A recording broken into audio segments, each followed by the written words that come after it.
हम अक्सर सोचते हैं ना कि इम्यूनिटी एक बहुत ही मजबूत ढाल है जो हमें बस बीमारियों से बचाती रहती है।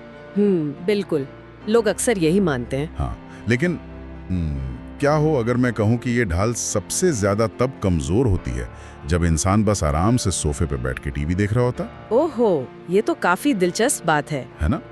तो आज की इस गहन चर्चा में हमारा मिशन असल में इसी पहेली को सुलझाना है।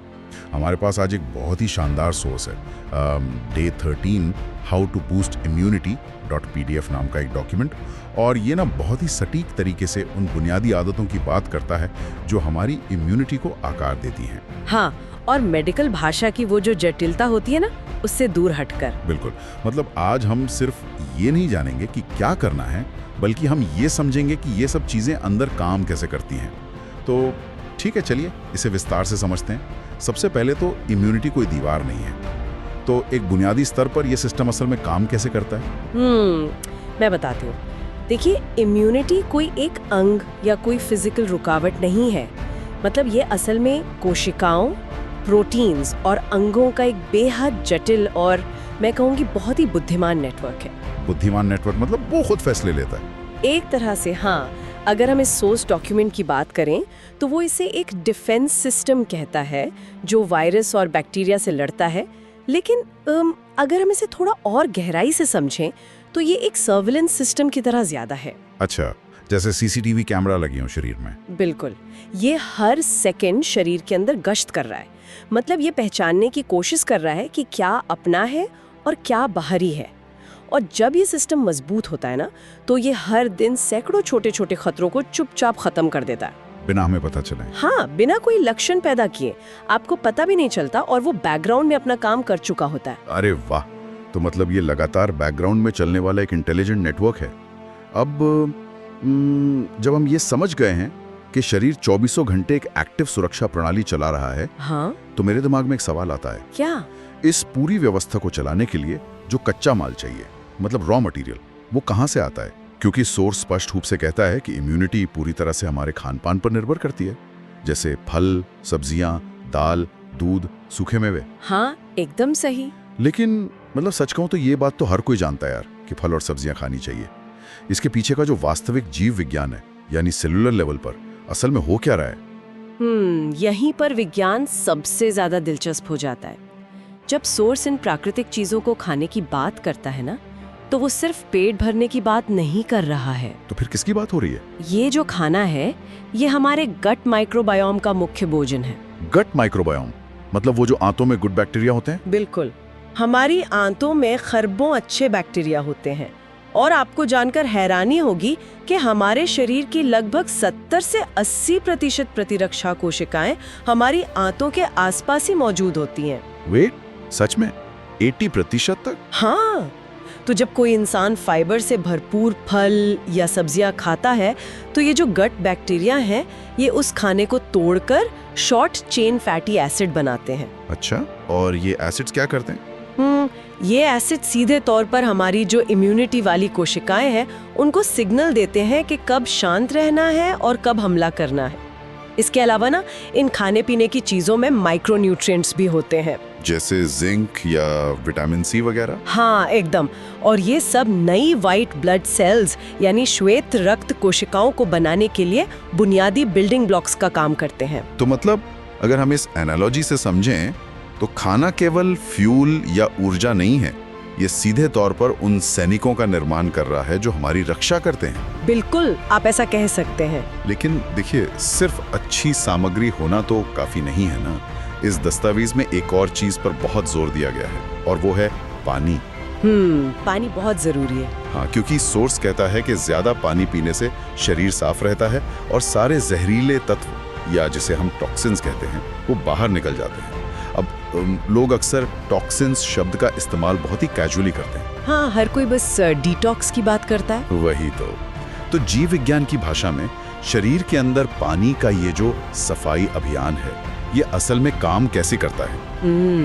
ये समझना बहुत जरूरी है, क्योंकि टॉक्सिन्स को बाहर निकालना सुनने में जितना आसान लगता है ना, इसकी जो प्रोसेस है वो काफी जटिल है। देखिए, शरीर में खून के अलावा एक और पूरा नेटवर्क होता है। अच्छा, कौन सा? इसे लिम्फेटिक सिस्टम कहते हैं। सुना है इसके बारे में। हाँ, तो ये सिस्टम एक तरह के फ्लूइड यानी लिम्फ पर निर्भर करता है। ये जो लिम्फ है ना, यही हमारी वाइट ब्लड सेल्स को शरीर के कोने कोने तक पहुंचाता है और पानी इस लिम्फ का सबसे मुख्य हिस्सा है। तो अगर पानी कम पिया जाए तो क्या होगा? अगर शरीर को पर्याप्त पानी ना मिले तो ये जो लिम्फ है ये गाढ़ा हो जाता है, सुस्त हो जाता है।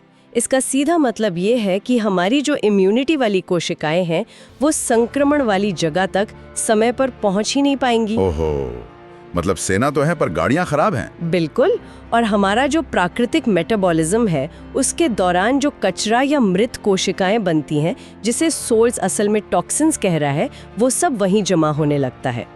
ये तो बहुत ही स्पष्ट तस्वीर है। मतलब मैं सोच रहा था कि अगर हम सबसे बेहतरीन डाइट ले रहे हैं, एकदम महंगे वाले सप्लीमेंट्स खा रहे हैं, लेकिन अगर हम पानी कम पी रहे हैं तो वो तो ऐसा हो गया जैसे हमने सैनिकों को बेहतरीन हथियार तो दे दिए, लेकिन उन तक पहुंचने के लिए जो सड़क है वही जाम है। बिल्कुल यही बात, सड़क ही जाम है। हाँ, बिना एक सही लिम्फेटिक फ्लो के आपका सबसे अच्छा इम्यूनिटी सिस्टम भी धीमा और एकदम अप्रभावी हो जाता है। तो चलिए इस लिम्फेटिक फ्लो वाली बात को ही थोड़ा आगे बढ़ाते हैं जी। अगर लिम्फ को बहने के लिए पानी की जरूरत है तो उसे आगे धकेलने के लिए किस चीज की जरूरत होती है? क्या मतलब है आपका? मतलब खून को पंप करने के लिए तो हमारे पास दिल है, हाँ। लेकिन लिम्फेटिक सिस्टम का तो कोई दिल नहीं होता ना। हाँ। वो कैसे पंप होता है? अरे वाह, ये आपने बहुत सही पॉइंट पकड़ा और शायद यहीं पर हमारे सोर्स का अगला हिस्सा जुड़ता है। हाँ, जहाँ व्यायाम और धूप की बात की गई है। दस्तावेज में लिखा है कि रोज हल्की फुल्की एक्सरसाइज शरीर को एक्टिव रखती है और इम्यूनिटी बढ़ाती है। बिल्कुल। अब यहाँ पर एक बहुत ही आम धारणा बीच में आती है। लोग सोचते हैं कि इम्यूनिटी बढ़ाने के लिए तो भाई शरीर को एकदम लोहे जैसा मजबूत बनाना होगा। हाँ, जिम में घंटों पसीना बहाना होगा, वही ना, भारी वजन उठाना या मैराथन दौड़ना। लेकिन हमारा जो सोर्स है वो बहुत ही स्पष्ट रूप से सिर्फ हल्की फुल्की एक्सरसाइज की ही बात कर रहा है। तो ऐसा क्यों? अत्यधिक व्यायाम इम्यूनिटी के लिए बुरा कैसे हो सकता है? मैं समझाती हूँ। देखिए, जैसा आपने पूछा कि लिम्फेटिक सिस्टम में तो कोई पंप नहीं होता, तो ये सिस्टम पूरी तरह से हमारी जो मांसपेशियों हैं उनकी गति पर निर्भर करता है। अच्छा, मतलब जब हम हिलते डुलते हैं। हाँ, जब कोई इंसान चलता है, सीढ़ियाँ चढ़ता है या बस हल्की सी स्ट्रेचिंग करता है, तो मांसपेशियों के सिकुड़ने से वो लिम्फ पूरे शरीर में पंप होता है। ओके, तो ये तो हो गई हल्की एक्सरसाइज की बात। भारी एक्सरसाइज में क्या दिक्कत है? अब आते हैं अत्यधिक व्यायाम पर। जब शरीर को उसकी क्षमता से बहुत ज़्यादा थकाया जाता है ना, जैसे बहुत भारी वजन उठाना या लंबी दौड़ लगाना, तो हमारा शरीर इसे एक फिजिकल शॉक या खतरे के रूप में देखता है। मतलब शरीर को लगता है कि हम पर कोई हमला हो रहा है। एकदम सही। और इस स्ट्रेस की वजह से शरीर में कॉर्टिसोल जैसे तनाव वाले हार्मोन का लेवल बहुत बढ़ जाता है और शरीर अपनी सारी की सारी एनर्जी मांसपेशियों की रिपेयरिंग में लगा देता है। तो इम्यूनिटी का क्या होता है उस वक्त? इस पूरी प्रोसेस में हमारी इम्यूनिटी का काम कुछ घंटों के लिए बहुत धीमा पड़ जाता है। साइंस में इसे ओपन विंडो इफेक्ट कहते हैं। ओपन विंडो इफेक्ट मतलब बीमारी के लिए खिड़की खुल गई? हाँ, इस दौरान शरीर पर कोई भी संक्रमण बहुत आसानी से हावी हो सकता है। बाप रे, तो हल्की एक्सरसाइज लिम्फ को बिना कोई अलार्म बजाए चुपचाप पंप करती रहती है। बिल्कुल, ये एक बहुत ही नाजुक संतुलन है। तो ये जो एक्टिव करने वाला हिस्सा है, इसमें दस्तावेज रोज 15 से 20 मिनट धूप में बैठने की बात भी कहता है। विटामिन डी के लिए। हाँ, अब विटामिन डी के बारे में भी हमने हमेशा यही सुना है कि भाई ये तो हड्डियों के लिए अच्छा होता है, लेकिन अगर हम इम्यूनिटी की बात करें तो इसके संदर्भ में ये इतना महत्वपूर्ण क्यों है? अगर हम विटामिन डी को सिर्फ एक विटामिन मान रहे हैं ना, तो हम इसकी असली ताकत को समझ ही नहीं रहे हैं। अच्छा, तो ये है क्या? वैज्ञानिक रूप से देखा जाए तो विटामिन डी असल में एक हार्मोन की तरह काम करता है। हार्मोन? हाँ, जब सूरज की किरणें हमारे स्किन पर पड़ती हैं और शरीर विटामिन डी बनाता है, तो वो सीधे हमारे शरीर की टी कोशिकाओं को प्रभावित करता है। तो टी कोशिकाएं मतलब? टी कोशिकाएं हमारे इम्यूनिटी सिस्टम के सबसे मुख्य सैनिक हैं। और सबसे दिलचस्प बात पता है क्या है? क्या? जब ये टी कोशिकाएं किसी बाहरी वायरस को देखती हैं, तो वे तब तक उस पर हमला नहीं करती, मतलब एक्टिव ही नहीं होती, जब तक कि वहाँ विटामिन डी मौजूद ना हो। Wait, seriously? हाँ, विटामिन डी इन कोशिकाओं के डीएनए से जुड़कर उन्हें एक शांत अवस्था से सक्रिय अवस्था में लाता है। ओहो, तो मतलब विटामिन डी सिर्फ कोई सप्लीमेंट नहीं है, बल्कि वो एक तरह की चाबी है जो प्रतिरक्षा कोशिकाओं के इंजन को चालू करती है। एकदम सही। बिना इस चाबी के सैनिक वहां मौजूद होकर भी कुछ नहीं कर सकते। कमाल है। अच्छा, तो क्या धूप का सिर्फ यही एक काम है? नहीं, धूप का एक और बहुत बड़ा काम है शरीर की सर्केडियन रिदम को सेट करना। मतलब हमारी जो जैविक घड़ी होती है, बॉडी क्लॉक। हाँ, जब हम सुबह की धूप लेते हैं ना, तो शरीर को ये पता चलता है कि हाँ, अब एक्टिव रहने का समय हो गया है, और इसी वजह से रात को सही समय पर मेलेटोनिन का उत्पादन होता है, जो कि गहरी नींद के लिए जरूरी है ना? बिल्कुल। तो ये तो एक बेहतरीन तार्किक कड़ी बन गई। मतलब एक्टिव रहने से हम अब रिकवरी की ओर बढ़ रहे हैं। सही कहा। जैसे अगर हम एक कंप्यूटर की बात करें, एक मशीन लर्निंग एल्गोरिदम दिन भर नया डेटा इकट्ठा करता है, खतरों को पहचानता है, लेकिन वो उन पैटर्न्स को तब तक पूरी तरह से नहीं सीख सकता जब तक कि सिस्टम को ऑफलाइन ले जाकर उस कोड को कंपाइल ना किया जाए। बहुत ही अच्छी एनालॉजी है। और दस्तावेज का जो अगला हिस्सा है वो बिल्कुल यही कहता है, नींद और तनाव प्रबंधन। सोर्स के मुताबिक 7 से 8 घंटे की अच्छी नींद शरीर को रिकवर करने का मौका देती है। तो क्या हम इस नींद को इम्यूनिटी के नजरिए से सिर्फ आराम कह सकते हैं? नहीं नहीं नहीं, नींद को सिर्फ आराम समझना तो जीव विज्ञान की सबसे बड़ी भूल होगी। मैं बताता हूँ क्यों। हाँ, बताइए। जब हम सोते हैं तो शरीर का जो ओवरऑल ऊर्जा का इस्तेमाल है वो कम हो जाता है, और वो जो बची हुई ऊर्जा है ना, वो सीधा हमारी प्रतिरक्षा प्रणाली को दे दी जाती है। अच्छा, मतलब सारा फोकस इम्यूनिटी पर आ जाता है। हाँ, जब कोई इंसान गहरी नींद में होता है, जिसे हम डीप स्लीप कहते हैं, तो शरीर बहुत बड़ी मात्रा में साइटोकाइन्स नाम के विशेष प्रोटीन छोड़ता है। साइटोकाइन्स, ये क्या करते हैं? ये साइटोकाइन्स असल में सूजन और किसी भी संक्रमण से लड़ने के लिए जिम्मेदार होते हैं। और इतना ही नहीं, नींद के दौरान ही हमारा शरीर अपनी प्रतिरक्षा कोशिकाओं की याददाश्त को पक्का करता है। याददाश्त मतलब इम्यूनोलॉजिकल मेमोरी। बिल्कुल।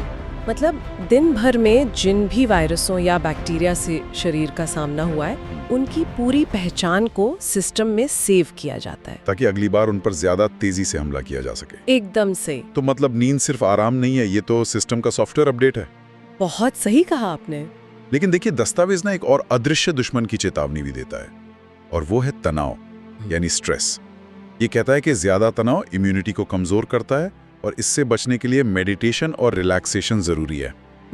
स्ट्रेस तो बहुत खतरनाक है। हाँ, पर मैं सोच रहा था कि खराब खाना या कम पानी जैसी चीजें तो फिजिकल है, हम उन्हें देख सकते हैं, नाप सकते हैं। बिल्कुल। लेकिन तनाव तो एक मानसिक अवस्था है, एक विचार या कोई दिमागी चिंता। वो शरीर के अंदर मौजूद वायरस से लड़ने वाले उस वास्तविक भौतिक सिस्टम को कैसे कमजोर कर सकती है? मतलब ये जो अदृश्य चीज है, ये शरीर पर भौतिक हमला कैसे करती है? देखिए, ये बहुत ही जरूरी सवाल है। तनाव का शरीर पर जो असर होता है ना, वो पूरी तरह से रासायनिक या केमिकल होता है। अच्छा। हाँ, जब भी हमारा दिमाग कोई तनाव महसूस करता है, चाहे वो ऑफिस के काम का प्रेशर हो या घर की कोई चिंता, तो शरीर उसे बस अस्तित्व के लिए एक खतरे के रूप में देखता है। मतलब सर्वाइवल थ्रेट। बिल्कुल। शरीर तुरंत एक फाइट या फ्लाइट मोड में चला जाता है।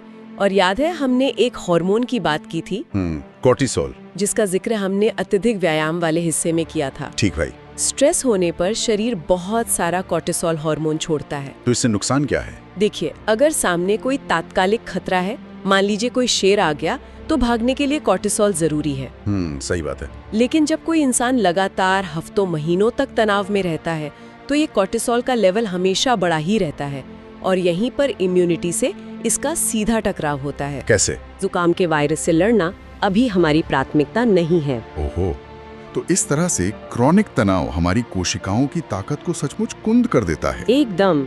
और इसीलिए दस्तावेज में मेडिटेशन को इतना जरूरी बताया गया है, क्योंकि मेडिटेशन वो स्विच है जो कोर्टिसोल के स्तर को कम करता है और शरीर को वापस रेस्ट एंड डाइजेस्ट मोड में लाता है। ये तो सच में आंखें खोलने वाला है।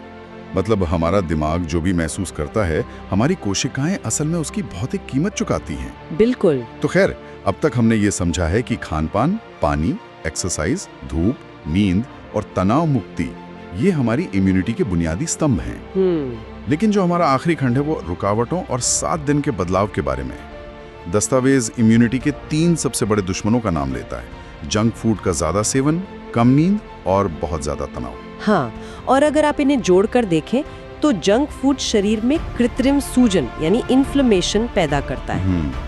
कम नींद से शरीर का हीलिंग प्रोसेस रुक जाता है और जैसा कि हमने अभी बात की, तनाव कॉर्टिसोल बढ़ाकर सैनिकों को कमजोर कर देता है।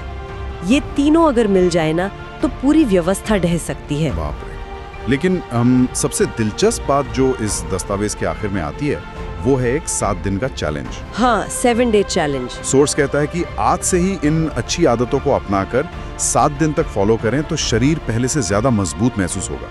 और इसकी जो सबसे दमदार लाइन मुझे लगी वो ये थी, इम्यूनिटी कोई दवाई से नहीं बल्कि आपकी आदतों से बनती है। ये लाइन सच में बहुत गहरी है ना? लेकिन यहाँ मुझे एक बात थोड़ी खटक रही है। क्या? देखिए, विज्ञान तो कहता है कि शरीर की कोशिकाएं रातों रात नहीं बदलती। सही है। तो ये दस्तावेज 7 दिन में जो बदलाव का दावा कर रहा है, क्या वो सिर्फ एक प्लेसिबो इफेक्ट तो नहीं है? मतलब जीवन भर की खराब आदतों के बाद महज 7 दिन में कोई वास्तविक जैविक बदलाव कैसे हो सकता है? आपका ये संदेह बहुत स्वाभाविक है और ये सच है कि शरीर की हर कोशिका सिर्फ 7 दिन में नई नहीं बन जाती। तो फिर 7 दिन में क्या होता है? यहाँ 7 दिन में कोशिकाओं के पूरी तरह से बदलने की बात हो ही नहीं रही है। यहाँ बात हो रही है शरीर के फीडबैक लूप के रीसेट होने की। फीडबैक लूप से आपका क्या मतलब है? देखिए, जब कोई लगातार जंक फूड खाता है या बहुत कम सोता है तो शरीर निरंतर एक हल्की सूजन की स्थिति में रहता है। इसे हम सिस्टमिक इन्फ्लेमेशन कहते हैं। ओके।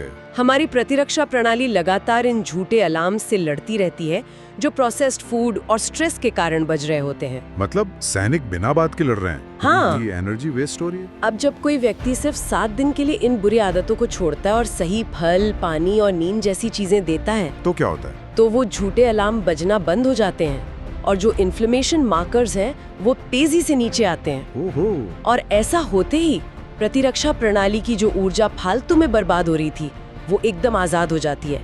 इसलिए 7 दिनों के भीतर वो जो हल्कापन और मजबूती महसूस होती है ना, वो कोई भ्रम या प्लेसिबो नहीं है। तो वो क्या है?